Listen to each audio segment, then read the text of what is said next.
The crystal chandelier above my parents' dining table threw fractured light across the polished mahogany, casting shadows that stretched and twisted across 23 faces. Each gaze was calibrated, measured, dripping with the family's particular brand of contempt. Thanksgiving at the Morrison estate had always been a performance, a meticulous orchestration of etiquette and wealth, but tonight, the production had chosen me as its centerpiece, its focal punchline. I sat poised, a glass of 2015 Chateau Margaux in hand, an 850 bottle that most of them would never dream of tasting, let alone affording. "Emma, darling," my mother began, her voice a syrupy combination of charm and condescension, perfected over decades of old money dominance. "Perhaps you could explain to everyone how your little, what do you call it, consulting job qualifies you to lecture your father about strategic investments?" I let the words hang in the air like a fine mist, not responding immediately. I took a deliberate sip, savoring the wine that I personally had in my cellar by the case. I wasn't lecturing Mother. My father had asked my opinion on the Thompson merger, purely out of politeness. Gregory Morrison, CEO of Morrison Luxury Developments, leaned back, his jaw tight, eyes cold and assessing. "You work in data entry, sweetheart. Hardly relevant experience." "Data entry," my cousin Bradley snorted, swirling his Manhattan in a crystal glass. "At least it's honest work, unlike pretending to be a business consultant on LinkedIn." His manicured fingers framed air quotes as half the table chuckled in approval. I smiled faintly, saying nothing. 7 years ago I had stopped correcting them. Let them believe I spent my days in a cubicle typing numbers in Seattle. The truth? I was the anonymous managing partner of Vertex Capital Group, controlling a $2.3 billion portfolio across 17 industries. My name appeared nowhere publicly, but the investments I oversaw touched every major sector, every major deal they so carelessly dismissed. Aunt Catherine, fortified by her third glass of Pinot Noir, raised her voice. "Richard and I are expanding the restaurant chain. 6 new locations next year. Perhaps Emma could apply for a hostess position. It might be more suitable than this consultant fantasy." "Catherine," my mother interjected, her voice a soft warning, though her smile betrayed her amusement. "Emma has her little job. We shouldn't embarrass her." Vanessa, my younger sister and golden child of Morrison Luxury Developments, leaned back smugly. "You know what's funny?" she said, glancing at me like a predator circling a trapped animal. "Emma tried giving me advice last month on corporate restructuring. Can you imagine? She has an MBA from Wharton. Emma has a bachelor's degree in sociology. But sure, tell me how to run a business." Bradley shook his head. Mock pity painted across his face. "Sociology? What do you even do with that?" "Data entry and delusions of grandeur, apparently." I sliced into the duck breast, perfectly seared by our private chef. The meat was tender, rich, a symphony of culinary excellence wasted on palates incapable of tasting anything beyond their own self-importance. I lifted my fork delicately. "How is the Thompson merger progressing, Dad?" I asked softly. Gregory's jaw tightened, his face a mask of professional irritation. "That's proprietary information, Emma. Not dinner conversation." "Of course," I murmured, hiding the satisfaction behind my calm exterior. "I just wondered. Thompson Commercial Real Estate has been hemorrhaging value since their Singapore expansion failed. Their Asian markets division lost $340 million last quarter. I assume you've reviewed their third quarter forensic audit." The table went deathly quiet. My father's face, usually so composed, betrayed the faintest flicker of alarm. "How do you know that?" I smiled, the subtle edge of amusement dancing in my eyes. "Industry publications. Reading Forbes doesn't make one a businesswoman," I said, looking at Vanessa. "But it makes one informed." Vanessa's lips thinned. "It makes you someone who reads Forbes," she corrected sharply. "Not a competent executive." "Exactly," I said softly, returning my attention to the plate. "Someone who reads. That's all." My mother rose gracefully, signaling dessert with the poise of a conductor. "Let's move to the sitting room, shall we? Emma, perhaps you could help clear the table. You'll find that more suitable than all this business talk." 23 impeccably dressed individuals migrated toward the east wing like a flock of birds, their whispers and polite tisk-tisks filling the grand hall. I remained seated, finishing my wine, listening to my father mutter under his breath. Embarrassing, honestly. At her age, still playing pretend.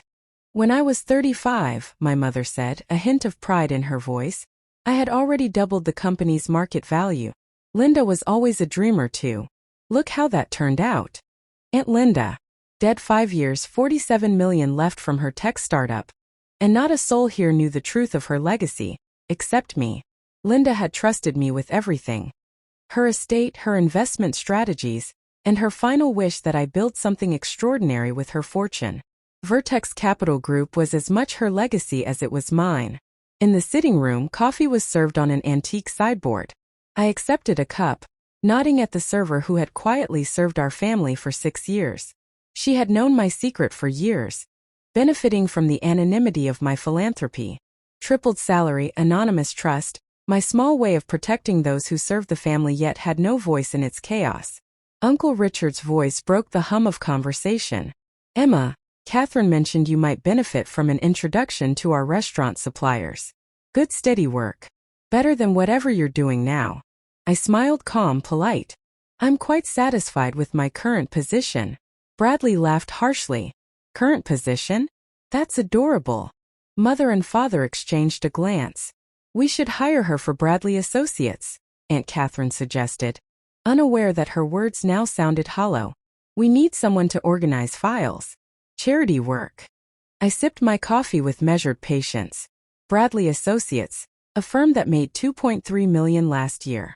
I had made $2.3 million on a single pharmaceutical stock trade last Tuesday.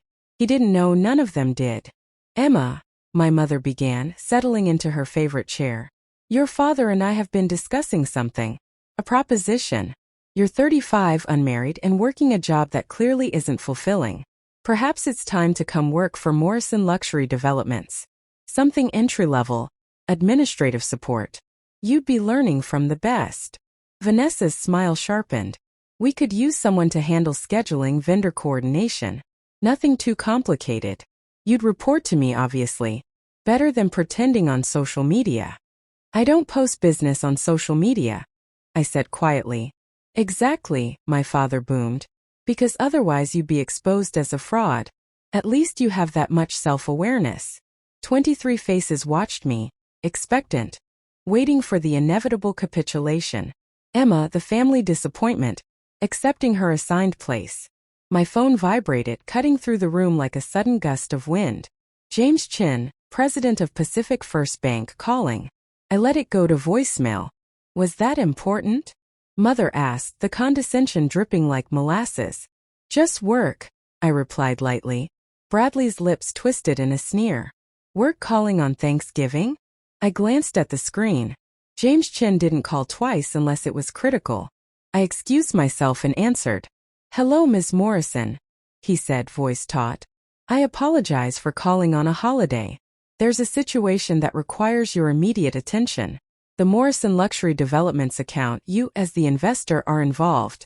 A $95 million wire transfer request has been initiated to your primary holding account. Did you authorize this? The room fell silent. 23 pairs of eyes zeroed in on me. I kept my voice calm. James, just to confirm. You're calling about my $95 million investment in Morrison Luxury Developments? Mother froze mid-lift of her coffee cup. Yes, ma'am, James confirmed. Through the Vertex Capital Group holding structure. As per standing instructions, Morrison Luxury Developments has never been informed of your identity as the primary investor. Maintain confidentiality or hold the transfer, I said firmly. I need to verify.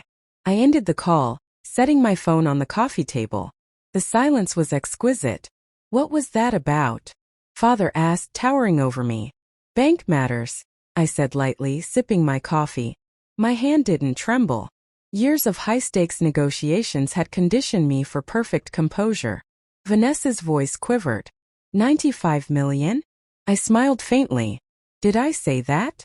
Father's voice lowered, commanding. Emma, what was that about? Business, I said simply. You made it clear I don't know the first thing about business, so it's nothing worth discussing. Bradley's laugh wavered, now nervous. Come on, Emma. Stop playing games. What did that banker want? Mother's hand shook. We thought she had nothing. I explained calmly how Vertex Capital Group had rescued Morrison Luxury Developments 3 years ago during the liquidity crisis. 95 million, non-voting equity, 3 advisory seats never filled. I had left the company intact, my oversight hidden, ensuring the family learned nothing. Vanessa went pale. The room erupted in overlapping questions, accusations, and disbelief. My father found his voice first, measured but shaken. Emma, are you our anonymous investor? I countered, eyes locked on him. Do you think I have the capacity to be? Or am I still the family embarrassment you've mocked for decades? Finally, my phone rang again. James Chin on speaker. Miss Morrison, we need your decision. There's unauthorized access to confidential investor info. Emergency measures may be required. I instructed immediate security freezes on the attempted transfer, increased protocols across all accounts, and ensured operational accounts remained active. I scheduled a board meeting for Monday to introduce myself properly. Father asked, "What happens Monday?" "I protect my investment," I corrected. Morrison Luxury Developments remains sound. But nepotism ends, meritocracy begins, independent directors will be appointed, and executive compensation tied to performance metrics. Uncle Richard stammered, "You can't just, we have rights." "I control 35 of this company," I said, cold and precise. "Effective veto power.